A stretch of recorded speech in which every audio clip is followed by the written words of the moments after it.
What's happening, people? Dan Lawless here, West Ham Fan TV, just giving you my reaction to the announcement that we have signed Craig Dawson from Watford on a season-long loan.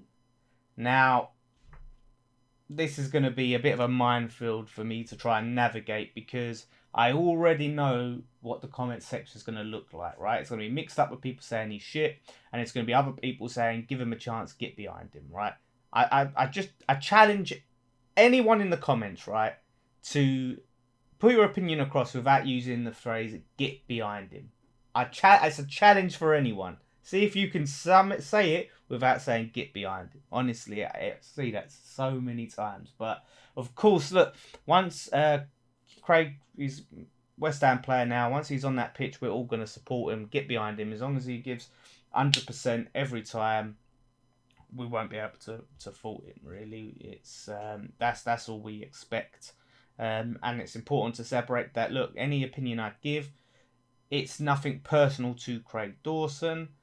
It's not his fault, the situation that we're in. That's the situation, which I'm going to go on the situation and why I'm not exactly thrilled with this signing, but it's not Craig Dawson's fault, right? He's just a player that is looking for a new opportunity. It's the club, right? But here are my problems. Here's my issue. And I'll get into some positives. I will find some positives. I'll find some silver linings in those clouds. He's 30 years old, for a start. When we're playing with a back three that consists of Bonner and Creswell, who are both over 30. I believe Creswell's over 30 now. But, you know, it's getting older. Bonner, unbelievable for us, right? Unbelievable player. But again, getting older. So really we need to be looking to bring in some youth, you know, into the defence. And forgive me if you keep hearing me say, you know, it's just, I don't know, it's a quirk, you know. And he hasn't got any pace. He's quite a slow player. He's a player that even a championship club, even the fans of a championship club are so happy to see the back of. And it's so important, the context of this signing. I'll throw out a positive now. It's a season-long loan when it was being reported that it was going to be a 3-year deal. So that's a positive. It's a loan. It's obviously being brought in to provide cover, right? It's cover.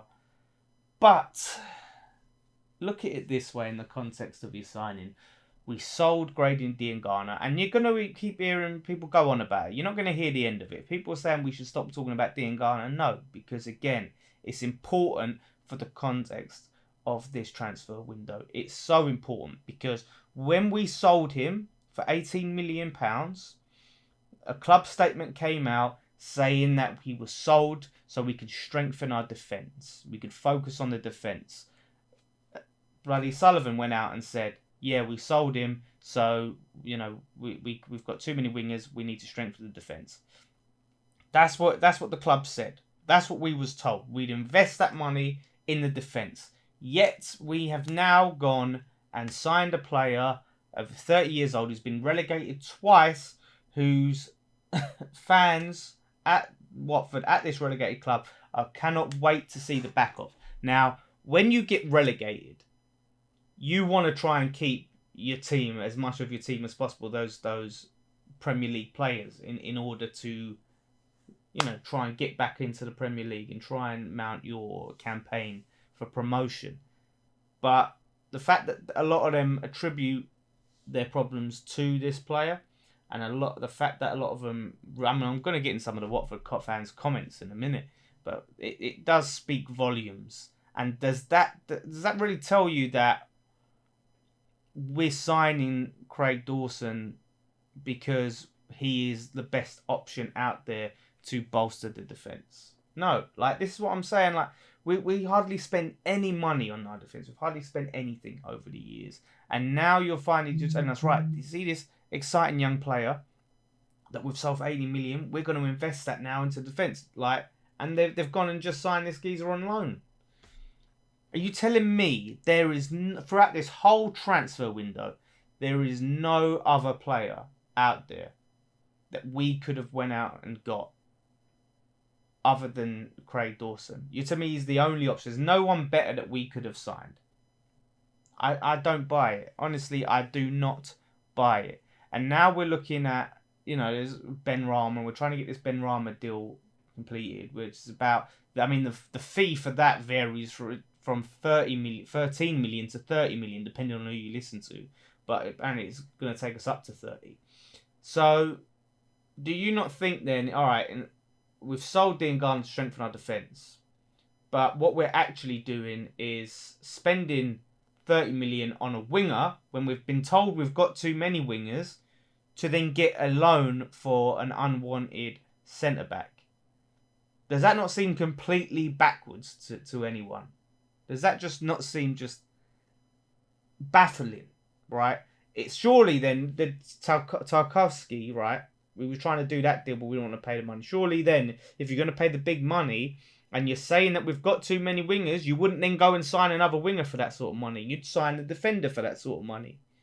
So I don't know what they're talking about. This is the problem at this club. This is why we have the problems that we have. And this is why spend is never been the issue. It's how that money is spent. And I've seen it so many times that Sullivan has to get involved all the time. He's way too involved. Again, it's just this scattergun approach, this random signings. There's no method to it. There's no planning. There's no logic. Tell me where the logic is in signing Craig Dawson and selling Diangana. It's not logical. You look at it, yeah, okay. Again, it's a backup option, but he doesn't get in front of Ogbonna, doesn't get in front of Diop, doesn't get in front of Balbuena, doesn't get in front of Creswell as a centre-back, Creswell playing as a centre-back. And then you'd argue, look, you've got young Anise, Why can't surely he'd be an option? Why can't we play him? Why can't we bring through youth? And this is the thing. David Moyes kept talking about Red Bull model. I want to bring in youth. I want to promote youth. The club tweeted out about it. Bring up youth. That's going to be the thing. And Moyes said, I don't want a big squad. I don't want a big squad because then I can like to do what I do best and bring up the youngsters. But you're signing this guy as a centre back on loan who's really not highly rated. He doesn't improve our starting 11 or even the squad, and as opposed to bringing up a youngster. Again, where's the logic? I have to ask that. And again, it's not a knock on Dawson. Of course, I don't need to give him a chance. He's got the chance. He's going to get an opportunity, right? That's his chance to prove everyone wrong. When he gets them minutes on the pitch, whenever that may be, he's going to get the opportunity to show everyone this is why I was signed, and to shut everyone up. That's for him to do now. But again, questions just have to be asked. And the transfer window's still open. It's still open. Who knows? We could go and sign another centre-back. But then we sign another centre-back for a decent one. Then we're going to question why we signed Craig Dawson. So this leads me to believe that he's the only centre-back that we're signing. Are you going to sign a left-back? Or is this it for our defence? Obviously, look, Sofal has proved to be a good find by Sojek, a good recommendation by Sojek, and a good bit of business, right?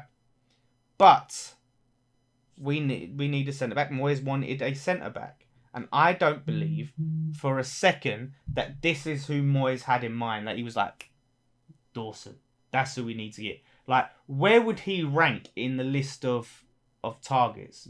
Not first choice, second choice, third, fourth, fifth. Like, where does he rank in that? It's so frustrating.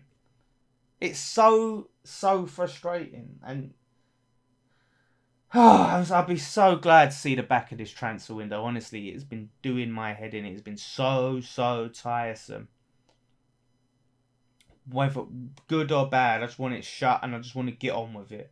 Right, I just want to see who we've got and whoever we're playing with, and let's just get on with the season. But we can't come out of this transfer window doing it like not questioning the ball, because honestly, they need to be questioned. Even if we do go and sign Ben Rama, look, the whole Ben Rama thing, he could be a very special player. Look, we haven't seen him in the Premier League. He looks to be a skillful, tricky player. He looks like he's got bags of ability. But we've just loaned out Anderson. What's going to be the difference? Tell me what Ben Rama's going to bring differently to Anderson. I would like to know that from the experts that watch Brentford all season. Tell me what he's going to bring differently. Or is he just going to be another player who doesn't fit into Moyes' system? I don't know. Maybe I'm just being negative. But welcome, Craig Dawson. It just seems like another Hugill signing to me. It just, honestly, it does. A signing just for the sake of signing someone. I really, really failed to see the logic. We'll see. We just have to wait and see. But do they have even the slightest fraction of a clue of what they are doing? Hopefully not much longer until they sell up. Really hope so. We apparently, to all the people that said it's going to happen, they're going to announce that they're selling the club. It's after the transfer window closes, so let's wait and see. I won't hold my breath though, but I just want to get on with it. Look, we're the starting 11 that we've got is great. We're playing some good football the past couple of days. The new system, the new formation. We just need that depth, and I don't think this is the depth that we need. People say that a big positive about him is that he scored goals, right, from set pieces. Is that what we need? Is that why we needed to strengthen our defence? Is that why I need to sell Dean so we can sign a defender to score us goals from set pieces? I don't know. This is why I've been super busy with work, but I haven't been in a rush to talk about West Ham lately because what can I say? Just once we get back to the football again, all I can say is if I want to be positive again in the Premier League, playing some good football. Starting 11 is good. Of course, we're worried. West Ham fans, we're always worried. Always expecting the worst case scenario. It's been beaten into us for years and years and years. Oh, let me quickly go through the Watford comments. This video is going to get a bit longer now because I did say I would do that. But let me just, again, provide a bit of context. West Ham fans, if you're reading this, don't listen to Watford fans saying he's one of the worst signings we've ever had. He's the worst. Take him on a permanent. We don't want him. Cheers, lads. Are they absolutely stark raving mad? Did they not watch last season at all? That's one way to make sure West Ham get relegated. I'm sorry, but after Brighton on day one, he convinced me we had better equipped push lawn mowers at the club, capable of doing a better job. Worst defensive performance I'd witnessed from a player since Keith Dublin in 1990. I mean, it is brutal. Absolutely brutal. That says a lot, doesn't it? It does say it's not exactly a glowing list of references. So hopefully he proves them wrong and us. Best of luck to him. I really hope he does it. I hope he smashes it and he has the season of his life at West Ham and he gets in and becomes the first choice. We'll see. Let me know your comments below. And yeah, come on, you irons.